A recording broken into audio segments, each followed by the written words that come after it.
परिचय। बच्चों, आज हम जैव विविधता एवं संरक्षण के बारे में सीखेंगे। क्या कोई मुझे बता सकता है कि जैव विविधता क्या है? जैव विविधता एक विशिष्ट क्षेत्र में पाए जाने वाले जंतुओं की विविधता को संदर्भित करती है। बहुत अच्छे रेशमा। सर, हम जैव विविधता का संरक्षण कैसे करते हैं? हम राष्ट्रीय उद्यानों, वन्य जीव अभयारण्य आदि की सहायता से जैव विविधता का संरक्षण कर सकते हैं। इस पाठ में आप जैव विविधता तथा इसके संरक्षण के बारे में सीखेंगे। उद्देश्य। इस पाठ के अंत में आप निम्न करने में सक्षम हो जाएंगे: जैव विविधता एवं इसके स्तर को बताना, जैव विविधता के प्रतिरूपों का वर्णन करना, जैव विविधता के महत्व का वर्णन करना, जैव विविधता की क्षति की व्याख्या करना, जैव विविधता संरक्षण का वर्णन करना।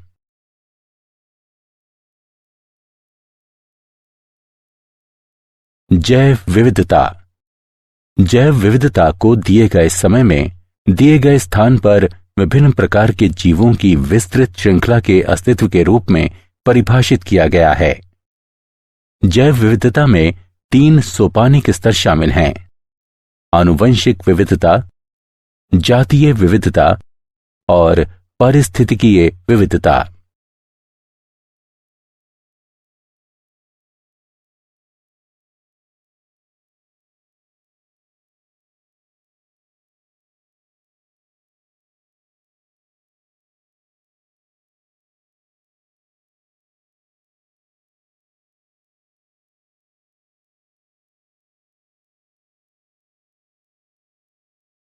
जैव विविधता के स्तर। आनुवंशिक विविधता। एक जाति के भीतर मौजूद आनुवंशिक भिन्नता आनुवंशिक विविधता कहलाती है। आनुवंशिक भिन्नता अलील में, पूरे जीन में या गुणसूत्रीय संरचना में हो सकती है।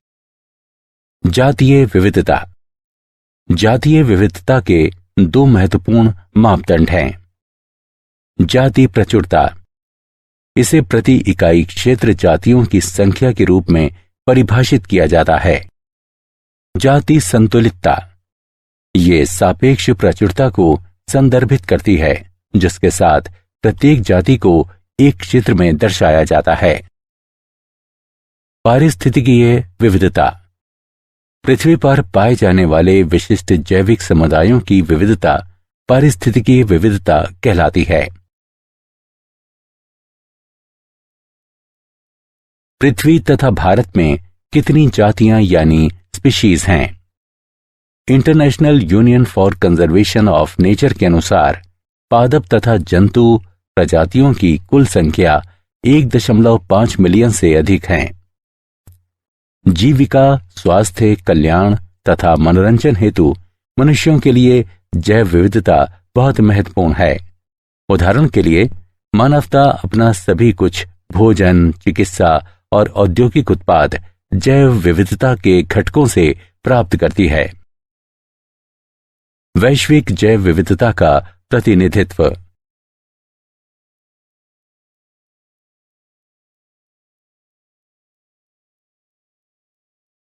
भारत में जैव विविधता। संसार के 12 महाजैव विविधता वाले देशों में भारत भी एक है। भारत का भूमि क्षेत्र केवल विश्व का केवल 2.4% है।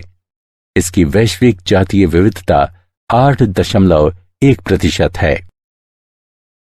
भारत में पौधों की 45,000 जातियां तथा जंतुओं की 90,000 से 1,00,000 जातियां हैं।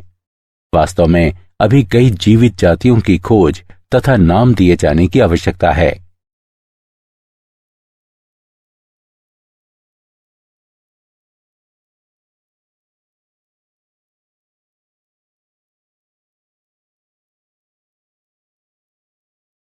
जैव विविधता के प्रतिरूप। अक्षांशीय प्रवणता। जैव विविधता पृथ्वी पर एक समान नहीं है। ये अक्षांश या ऊंचाई में परिवर्तन के साथ साथ बदलती है। जब हम उच्च अक्षांश से निम्न अक्षांश की तरफ बढ़ते हैं तो जैव विविधता बढ़ती है। शीतोष्ण क्षेत्र में पौधों के लिए लघु वर्धन काल के साथ साथ कठोर जलवायु होती है। दूसरी तरफ उष्ण कटिबंधीय क्षेत्र में वृद्धि के लिए वर्ष भर अनुकूल परिस्थितियां बनी रहती हैं। अनुकूल पर्यावरण दशाएं जाति उद्भवन के पक्ष में होती हैं तथा अनेक जातियों के अस्तित्व एवं वृद्धि को संभव बनाती हैं। अतः उष्ण कटिबंधीय क्षेत्र में जैव विविधता अधिक होती है। उदाहरण के लिए उष्ण कटिबंधीय वर्षा वनों में संवहनी पौधों की जातियों की माध्य संख्या प्रति 0.1 हेक्टेयर नमूना क्षेत्र में 118 से 236 तक होती है, जबकि ये शीतोष्ण क्षेत्रों में केवल 21 से 28 जातियों की सीमा में होती हैं। विविधता तथा अक्षांश के बीच इस प्रकार का सहसंबंध अनेक वर्गकीय समूहों के लिए भी पाया जाता है, जैसे कि चींटी, तितली, शलभ और पक्षी आदि। जातीय क्षेत्र संबंध। पर्वत पर जातीय विविधता निम्न से उच्च ऊंचाई तक घटती है। ऊंचाई में 1000 मीटर की वृद्धि के साथ तापमान लगभग 6.5 डिग्री सेल्सियस तक नीचे चला जाता है। अधिकतम ऊंचाई पर तापमान में कमी और अत्यधिक मौसमी परिवर्तनशीलता दो मुख्य कारक हैं जो विविधता को कम करते हैं। जातीय विविधता की अक्षांशी तथा ऊंचाई प्रवणताएं दो प्रमुख प्रवणताएं हैं। हालांकि कुछ क्षेत्रीय तथा वर्ग को संबंधित अपवाद हैं। एक ही समय पर अधिक जटिल तथा विषम भौतिक पर्यावरण क्षेत्र में अधिक जटिल तथा विविध वनस्पति एवं जंतुओं का साथ देता है। जाति प्रचुरता तथा क्षेत्र जिसमें व्यापक भिन्नताएं एक लघु गणक पैमाने पर उपस्थित होती हैं, उनके बीच संबंध एक सीधी रेखा दर्शाता है, जिसे कि नीचे दिया गया है। log s बराबर log c जमा z log a। यहां z रेखा का ढलान है और c y अंतःखंड है।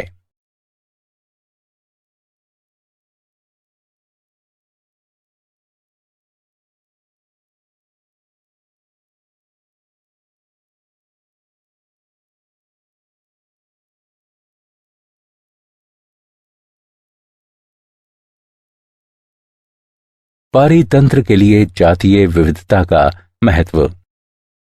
समृद्ध जैव विविधता जैव मंडल के स्वास्थ्य तथा देश के जैव औद्योगिक विकास के लिए आवश्यक है। जैव विविधता भोजन, दवा, औषधीय, ड्रग, रेशों, रबर तथा इमारती लकड़ी के स्रोत हैं। अनेक सूक्ष्म जीवों का उपयोग मूल्यवान उत्पाद प्राप्त करने के लिए उद्योगों में किया जाता है।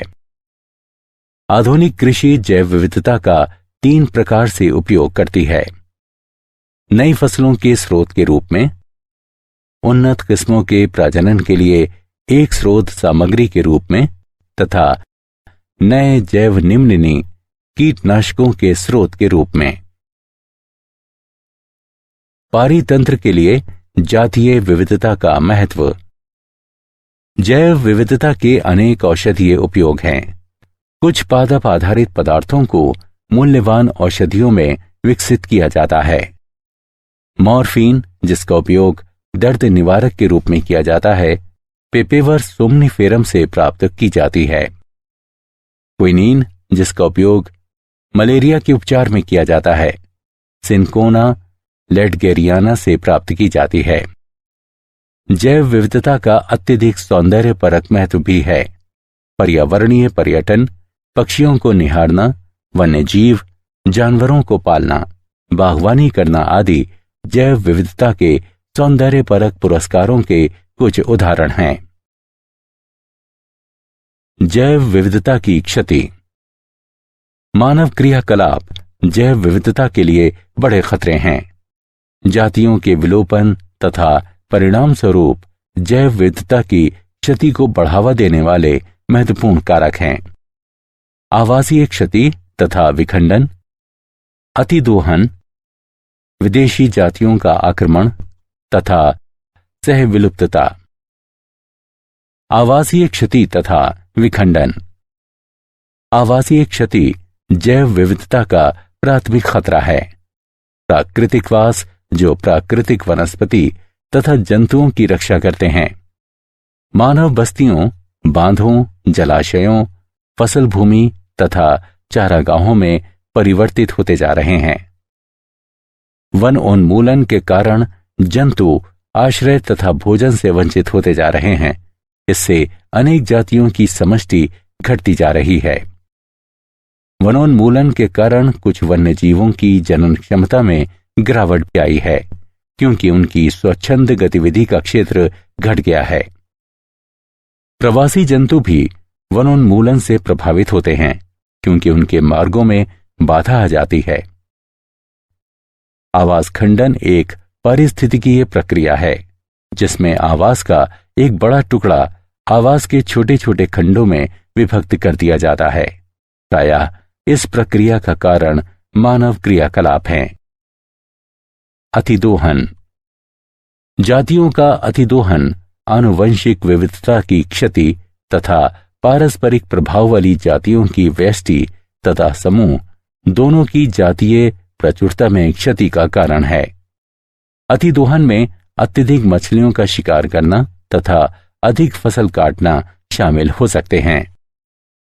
20वीं सदी में अप्रतिबंधित व्हेल मछली का शिकार अतिदोहन का एक उदाहरण है, और व्हेल मछली का शिकार करने वाले उद्योगों ने व्हेल मछली की अनेक जातियों को अत्यंत निम्न समष्टि आकार तक पहुंचा दिया।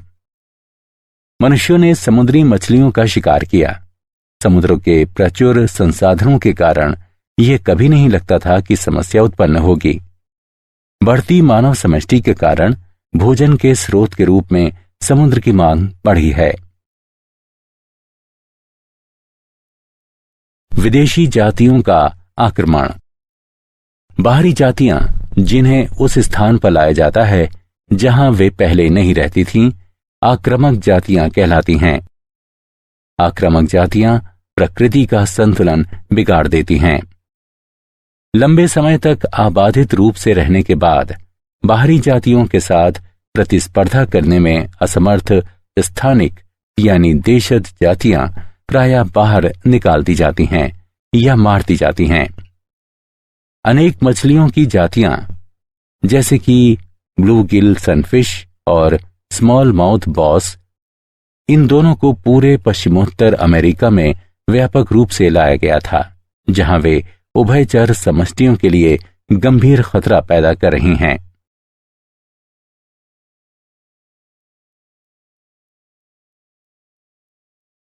सहविलुप्तता। किसी जाति की सहविलुप्तता दूसरी जाति के विलोपन के परिणाम के रूप में उस जाति की क्षति है।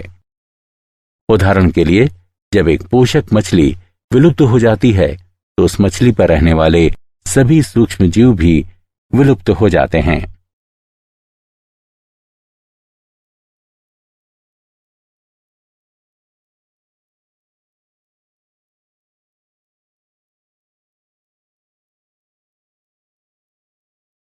जैव विविधता संरक्षण। हमें जैव विविधता को क्यों संरक्षित करना चाहिए? जैव विविधता जल चक्र का स्थिरीकरण, मृदा उर्वरता का रखरखाव, फसलों एवं अन्य वनस्पतियों का परागण तथा पर निषेचन, मृदा अपरदन के विरुद्ध सुरक्षा और भोजन उत्पन्न करने वाले एवं अन्य परितंत्रों की स्थिरता सहित पारिस्थितिकीय प्रक्रियाओं को बनाए रखने में महत्वपूर्ण भूमिका निभाती है। जैविक विविधता का संरक्षण खाद्य श्रृंखला के अस्तित्व को बनाए रखने के लिए महत्वपूर्ण पारिस्थितिकीय विविधता के संरक्षण को बढ़ावा देती है। ये कई सौ मिलियन लोगों की आजीविका, संस्कृति और अर्थव्यवस्था के लिए आधार प्रदान करती है। यह कृषि के सतत उन्नयन तथा वैज्ञानिक एवं औद्योगिक क्षेत्रों में महत्वपूर्ण खोजों के लिए आनुवंशिक आधार भी प्रदान करती है।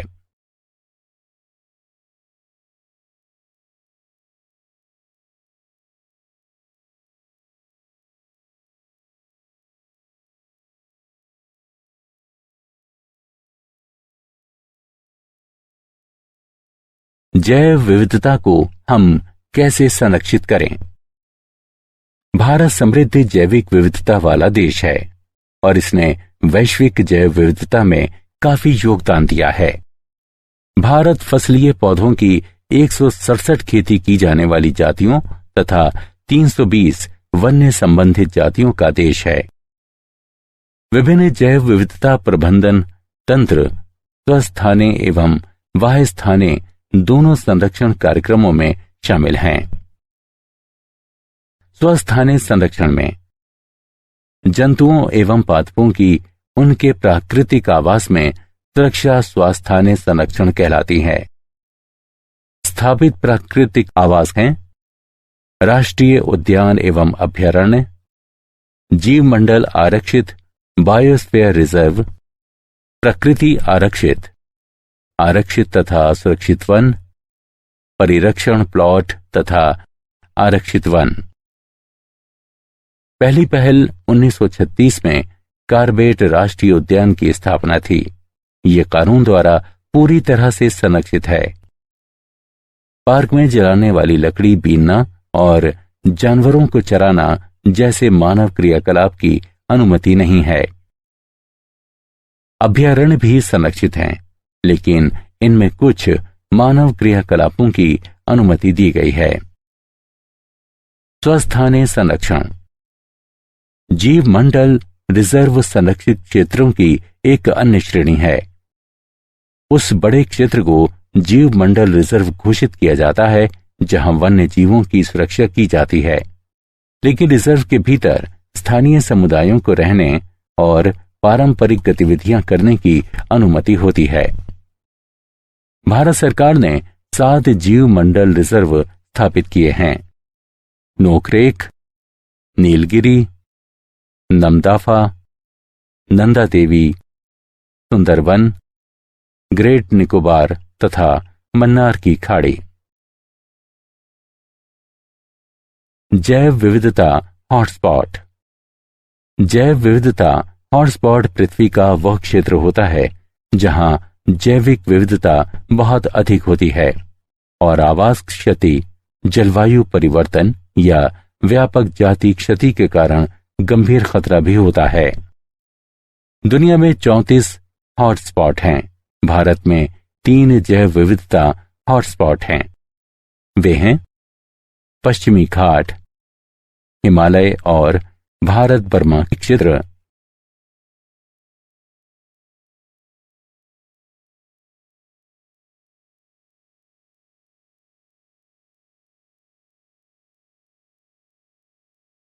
वाह्यस्थाने संरक्षण पादप एवं जंतुओं के वाह्यस्थाने संरक्षण में उनके प्राकृतिक आवास से अलग एक विशेष स्थान पर उनकी सुरक्षा करना शामिल है।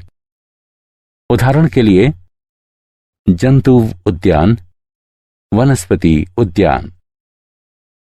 फसलों, जंतुओं, पक्षियों एवं मछली प्रजातियों के सभी आनुवंशिक पदार्थों को national bureau of plant genetic resources नई दिल्ली तथा national bureau of animal genetic resources आदि के द्वारा संग्रहित एवं संरक्षित किया जाता है।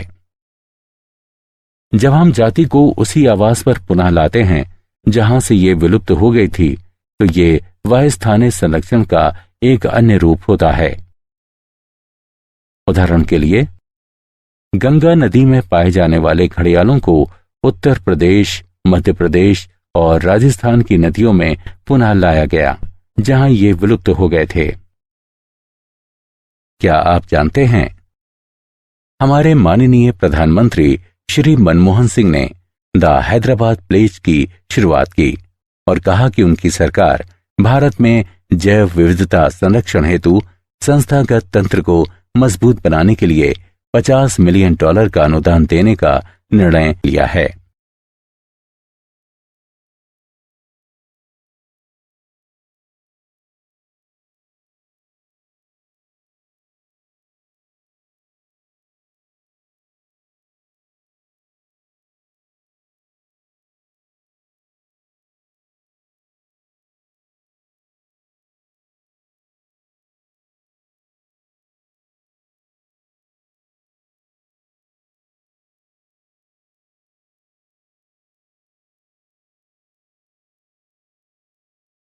सारांश। आइए हमने जो कुछ सीखा है उसे संक्षेप में दोहराएं। जैव विविधता को दिए गए समय में दिए गए स्थान पर विभिन्न प्रकार के जीवों की विस्तृत श्रृंखला के अस्तित्व के रूप में परिभाषित किया गया है। जब हम उच्च अक्षांश से निम्न अक्षांश की तरफ बढ़ते हैं तो जैव विविधता बढ़ती है। पर्वत पर जातीय विविधता निम्न से उच्च ऊंचाई तक घटती है। जैव विविधता जैव मंडल के स्वास्थ्य के लिए महत्वपूर्ण है, क्योंकि ये भोजन स्रोत के रूप में कार्य करती है और इसका अत्यंत सौंदर्यपरक महत्व भी है। मानव क्रियाकलाप जैव विविधता के प्रमुख खतरे हैं। इसमें आवास क्षति तथा खंडन, अतिदोहन, विदेशी आक्रमण जातियां, सह विलुप्तता शामिल हैं। पादप एवं जंतुओं की उन्हीं के प्राकृतिक आवास में सुरक्षा इन सेतु संरक्षण कहलाता है। पादप एवं जंतुओं के एक्स सेतु संरक्षण में उनके प्राकृतिक आवास से अलग एक विशेष स्थान पर उनकी सुरक्षा करना शामिल है।